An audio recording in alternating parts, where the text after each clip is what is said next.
What I'm going to talk about, nobody believed what I was going to talk about, but I'm going to talk about eye problems Okay. tonight. Um,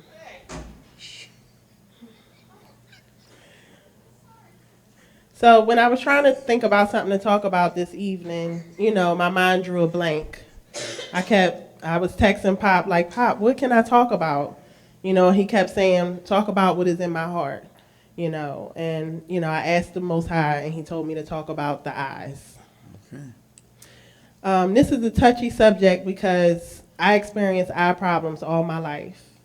In my family, eye problems, my grandmom has really bad eyes, and an uncle, and then it's just myself that has really bad vision, very nearsighted.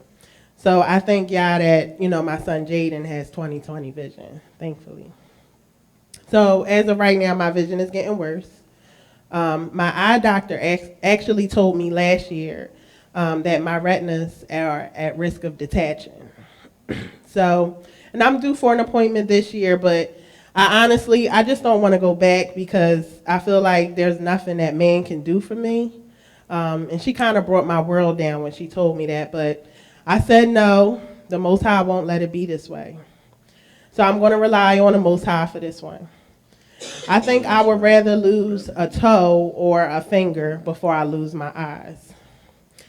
When you think about it, eyeballs are a wonderful gift from the Creator, and only an almighty engineer can come up with something like eyeballs.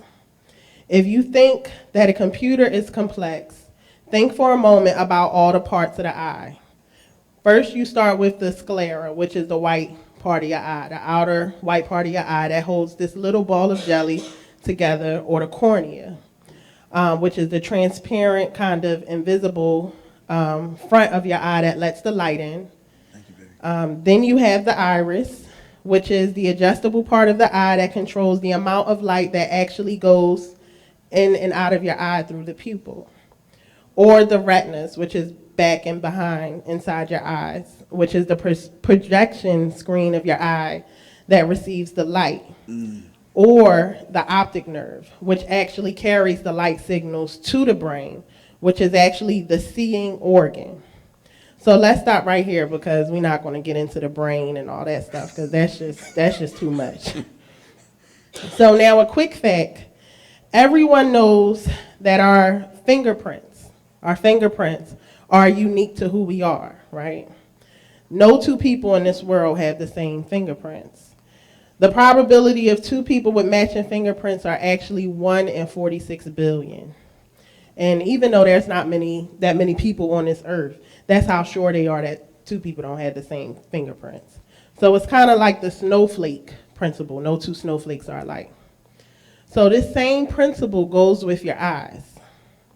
The iris, which is the muscle that's around the pupil that controls the size of it, whether it's fully dilated or whether it's a pinpoint, it also gives our eyes the color, based on the amount of melanin that's in our bodies.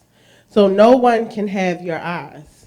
Sometimes they say, oh, well, you got your mom's eyes or you got your dad's eyes, but the actual makeup within the iris will be the same, will never be just like someone else's. It will never be the same. And I thought that was deep.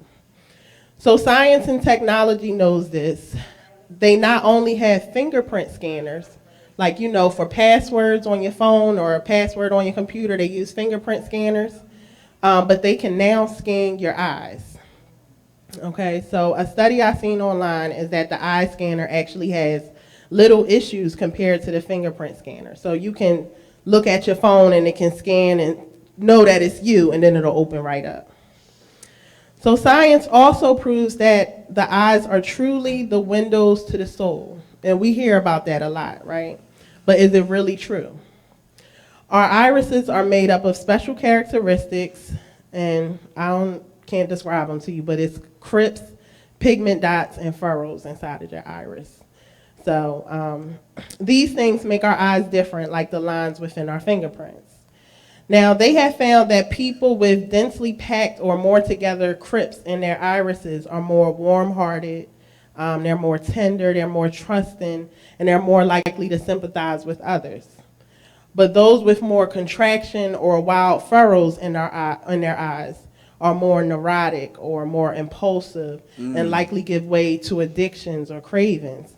And we all seen eyes like that. It's kind of like that crazy person on the corner or something like that.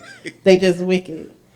So it's just crazy to think about how the markings on a person's eyeball can reveal the most deeply rooted characteristics of that individual.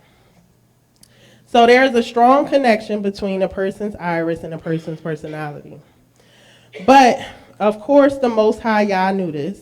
Of course, our Creator intended for it to be this way. All science does is reveal how infinitely intelligent and all-knowing and all-loving our Father is. In our scriptures, the eye is one of the most valued members of the body. Frequently, the eye speaks of spiritual perceptions and understanding. If we look at Psalms 19, chapters 8 through 9. Oh, there it is. All right. The Torah of Adonai is perfect, restoring the inner person. The instruction of Adonai is sure, making wise the thoughtless. The precepts of Adonai are right, rejoicing the heart. The mitzvah or commandments of Adonai is pure, enlightening the eyes. Mm-hmm. Oh, what's that? Oh, it's different. So the word of Yah enlightens the eyes. Now, eyes in Hebrew are ayin. That's how you say eyes in Hebrew, ayin. Ayin means eye, or to see, or to go further, it means to understand and obey. In Jeremiah 5:21, it says, "Hear this, stupid, brainless people, who have eyes but do not see, and who have ears but do not hear."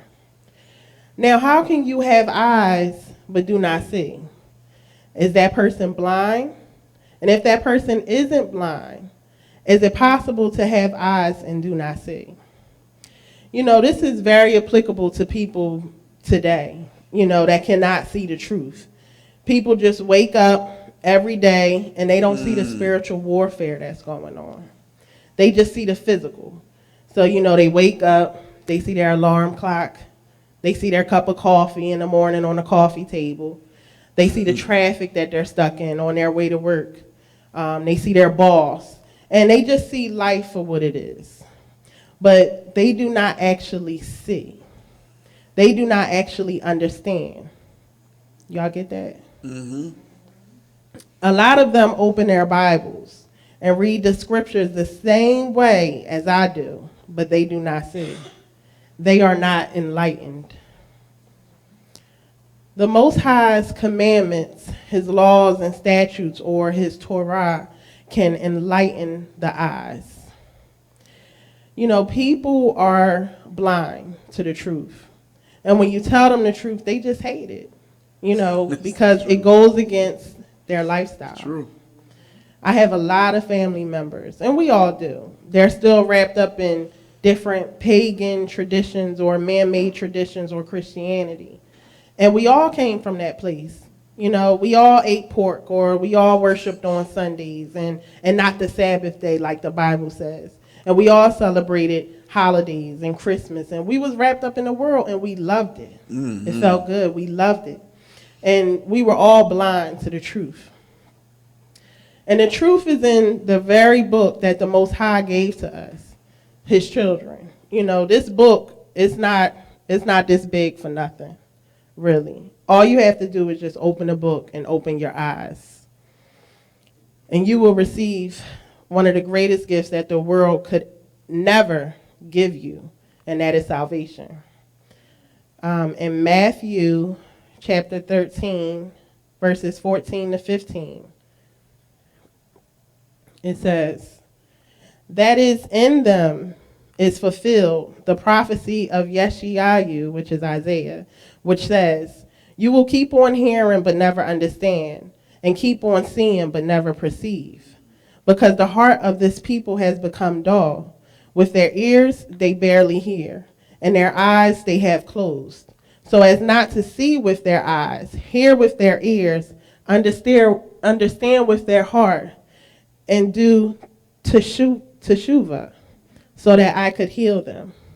And in Hebrew, teshuvah is one of the great gifts that the Most High can give us, which is the ability to turn back to him, back to where we originally came from. We are Hebrews, and in Hebrew is avir, and that means to cross over or to go back to his Torah and seek healing for our brokenness. So to seek healing for closed eyes and a closed heart and closed ears is what we're trying to seek healing for. And you argue with your loved ones. You're trying to open up their eyes to the wicked ways of the world, but it's so hard. It's so hard because Satan, for real, I'm not trying to, give him praise or nothing, but he's just so good at what he does.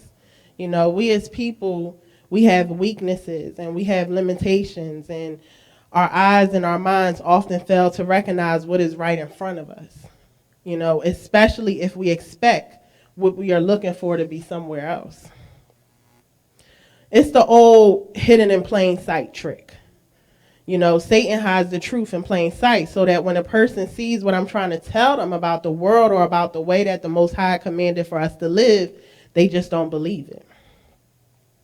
And it's hard for them to believe because it's in the open and because everyone is doing it. And that's his plan. So in Romans 12:2, it says, in other words, do not let yourselves be conformed to the standards of the Olam Jose, which is the world. Instead, keep letting yourselves be transformed by the renewing of your minds so that you will know what God wants and will agree, and what he wants is good, satisfying, and able to succeed. Satan's goal, his main goal, is to discredit the truth by raising up countless lies and corrupt cults and religions, and to make sure that we are guilty by association. All because we just didn't open up our eyes to see and understand what the Most High was telling us the whole time. So what are you going to say when you stand before our Abba Father and he asks you, why was you eating pork tenderloins and stuffed shrimps, teriyaki, and worshiping on the first day of the week and not the seventh day? What will you say? I didn't know, or I didn't understand. Satan just wants you to be confused. He wants you to have open, blind eyes or eyes wide shut to the law. He wants us to believe we are simply saved by grace. What could you say? Because the Most High will definitely say to you, it was right in front of your eyes. A lot of us are spiritually blind to the truth. In Isaiah 59:10, it says, we grope for the wall like the blind. Like people without eyes, we feel our way. We stumble at noonday as if it were dusk. We are in dark places like the dead. Then in Matthew 6:23, it says, but if you have an evil eye, your whole body will be full of darkness. If then the light in you is darkness, how great is that darkness? So that is saying when your eyes see the truth, you are full of light. And we talked about that earlier. And if you don't see the lifestyle of the Most High, because it's only one way, even the light you think you see or the light you think you have is really all darkness. You are sleepwalking through life. Your eyes have been closed the whole time, and Satan is just sitting back laughing at you. What did Yeshua the Messiah say when he said in Matthew 15:14? He said, let them be. They are blind guides. When a blind man guides another blind man, both of them will fall into the pit. So don't let your pastor lead you into the pits. Don't let your traditions cause you to lose your soul. Don't say, oh, well, my mom did it and my daddy did it and, their life was this way and I'll do it the same way. Well, I'm sorry to tell you, but your mom and your dad may be damned too. In Ephesians 4, from 17 to 18, it says, "Therefore I say this, indeed in union with the Lord I insist on it.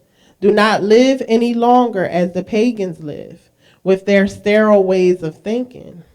Their intelligence has been shrouded in darkness, and they are estranged from the life of God because of the ignorance in them, which in turn comes from resisting God's will."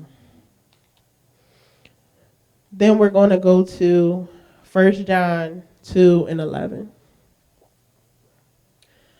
"But the person who hates his brother is in the dark. Yes, he is walking in the dark, and he doesn't know where he is going because the darkness has blinded his eyes." People will dislike you all day long when you are walking in the light and when you know your path, but all you have to do is love them. Now I'm going to talk about the types of eye problems. Eye problems can be either spiritual or physical. Either way, you can heal your eyes. We have to be careful with our eyes because they are very, very valuable. Once you lose them, they don't grow back. You don't get another pair. Once you spiritually open your eyes, you're actually considered blessed. So we have to be careful what we physically see. Yeshua said in Matthew 5, verses 27 and 29, he said, "You have heard that our fathers were told, 'Do not commit adultery.' But I tell you that a man who even looks at a woman with the purpose of lusting after her has already committed adultery with her in his heart. If your right eye makes you sin, gouge it out and throw it away. Better that you should lose one part of you than have your whole body thrown into Gehenna, which is hell and separation from the Most High." Now, I do not believe that the Messiah means this literally, because he spoke in parables. It basically means to deal radically with what you expose your eyes to, or to take the complete steps to stay away from the temptations of what you see with your eyes. Now, a much better or biblical submission than literally plucking your eye out would be to turn your eyes away from sources or temptation of evil. For example, if you are struggling with lust, just turn the TV off, or put the magazine down, or put the book down, or put a filter on your internet. Take all the precautions that you have to in order to live wholeheartedly. Because if you take your eyes out of a blind person, they can still have lust, even if they're blind, because you can still have lust in your heart and in your mind. So the point is that you can't cut off your body parts in order to stop sinning or dealing with sin. In Job 31 and 1, Job said, "I made a covenant with my eyes not to let them lust after any girl." So Job made a promise to the Most High that he wouldn't commit adultery with his eyes. The very thought of looking at a man or looking at a woman and thinking about what you want to do to them is a sin against your eyes and your soul. We have to make a covenant with our eyes and the Most High. We can control what we view with our eyes. Then Job says in 31 and 4, "But doesn't he see my ways and count my steps?" Job understood that the Most High sees everything that we do. There is no way to hide from the eyes of the Most High, including our sin. And if we are looking at things that we should not look at, trust me, he knows. He sees you too. He's watching you with his eyes. In Hebrews 4 and 13, "Before God, nothing created is hidden, but all things are naked and open to the eyes of him to whom we must render an account." So we must render an account for our sins. If we seek Torah, then our eyes will be enlightened. And that is where the spiritual healing of our eyes begin. So just try not to look at it. Just try the best you can. Just try not to look at it. So for the physical healing of our eyes, just use the resources that the Most High gave you. You know, this whole world is like a pharmacy. You know, we shouldn't have to keep running to a man or to a doctor to try to fix our problems. We should pray and turn to our Father and ask him for healing. You know, there are plenty of stories in the scriptures where the blind were healed, and we can still do it today. We can start, for one, by eating more blueberries. If you ever notice, blueberries look like tiny little eyes, and they can heal your eyes too. It is the best food to repair and maintain our eyesight. There are also different vitamins and minerals that the Most High gave us to heal our eyes. There's vitamin A, vitamin C, E, and there's the mineral zinc. Lutein or beta-carotene is also minerals that you can take to start healing your eyes. There are plenty of different herbs that we can take for healing. There's bilberry leaf or the calendula flower. There's the passion flower. Also cayenne pepper can help for your eyes. And the chamomile flower. You can also wash your eyes with these herbs. And I do it myself. Like last night, I think I did it this morning. My eyes were really pink and they were itchy. So I just boiled some organic chamomile tea and let it cool down, less than body temperature, and I just washed my eyes with them. And then the pink eye was gone within about a minute or so. Also, and I brought some props up here, but they're broke. These glasses, I don't know if any of y'all ever seen these before, but these are called pinhole readers, and they are excellent in repairing the eyes. If you look at them, they're just like a black lens, but they're filled with tiny, tiny holes. Okay, so that when you put them on and you look through the holes, it'll strengthen the ciliary muscles in your eyes. So pinhole readers, they're hard to find. They're really hard to find, but you know, we have online shopping and stuff like that. But they were sold all around the U.S. decades ago until an optometrist industry decided to file a lawsuit against the pinhole manufacturers because it was slowing down the sales of their prescription glasses. So optometrists don't want your eyes to improve, just like doctors don't want your health to improve. You know, sickness and disease is a very big business. What's also a shame about prescription glasses that your doctor gives you, it actually weakens those same muscles that these glasses strengthen. So I feel like, what is the point of wearing the glasses in the first place if they're going to make your eyes worse? Just think about it. If you've been wearing glasses for 15 and 20 years straight, has your eyesight really improved? It hasn't. Every year you go back, you got to get a stronger prescription. So if you wear glasses, take a break from wearing them. You know, let your eyes breathe. Walk around the house. You know where everything is in the house. You can't bump into anything or fall down. Just relax those muscles in your eyes. Try to do eye exercises every morning when you wake up and then massage around your eyes. They also say blinking a whole lot can help strengthen your eyes. Another thing is our eyes are not meant to be exposed to so much light.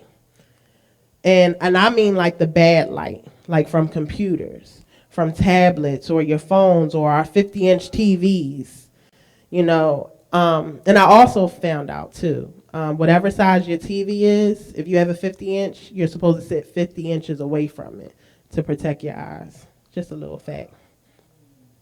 Don't let your computer screens and phones radiate your eyes, because you know there's nothing but radiation pumping through computers and phones and tablets. So, you know, they are literally cooking your eyes from the outside. So we have to be careful. Also, Stop watching TV or viewing your phones in the pitch black dark or laying down in the bed at night for hours. And I'm guilty of this. I'll sit in my bed. I'll get in bed 9 o'clock. Don't go to sleep till about 11:30 because I'm on Facebook or something like that.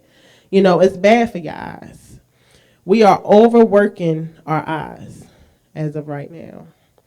Also, we can start buying, we were talking about light bulbs earlier, full spectrum light bulbs or those LED light bulbs. And they may be more expensive, but we should stop being cheap and settling for Dollar Tree and Dollar General light bulbs. You know, we destroy our health by being so cheap. So all in all, I'm just saying we just need to give our eyes a break.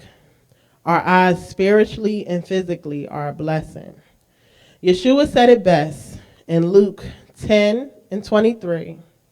Then turning to the Talmudim, he said privately, how blessed are the eyes that see what you are seeing. Any questions? Comments?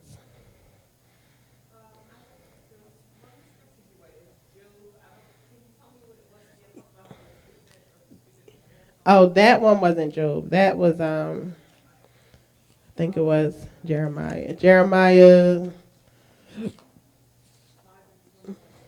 5:21. Yes. My paper's out of order. Any other questions? Oh. Oh yes, I forgot.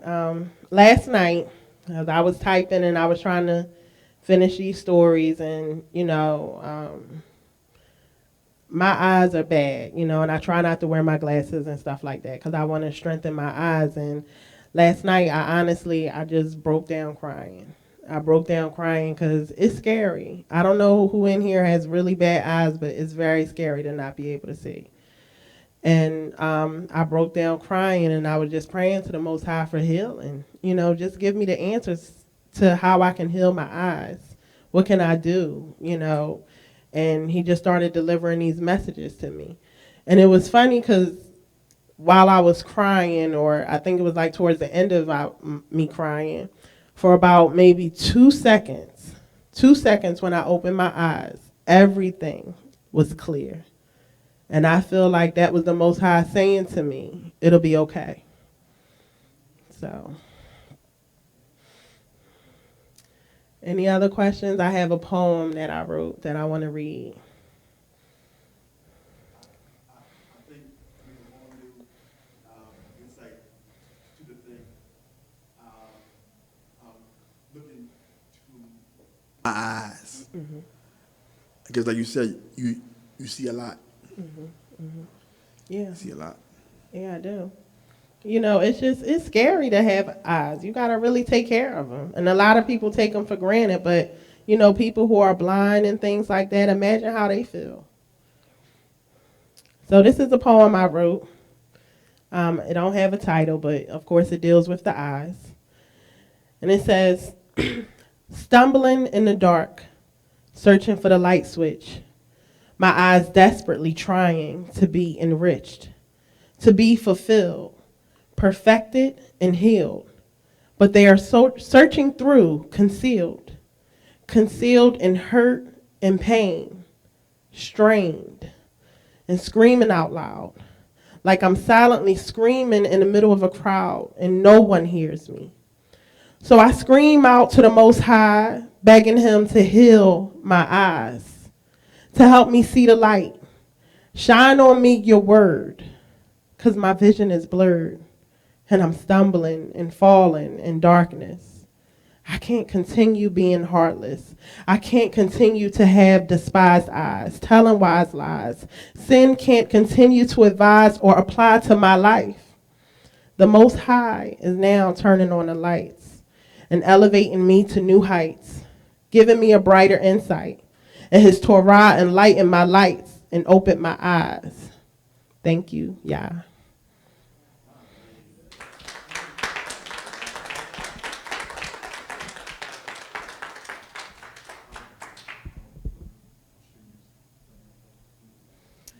Thank you, streamers. Thank you for tuning in. I hope you guys see me again. Next time, come see us here at Photo, Newcastle, Delaware. All right. Shabbat shalom. Bye.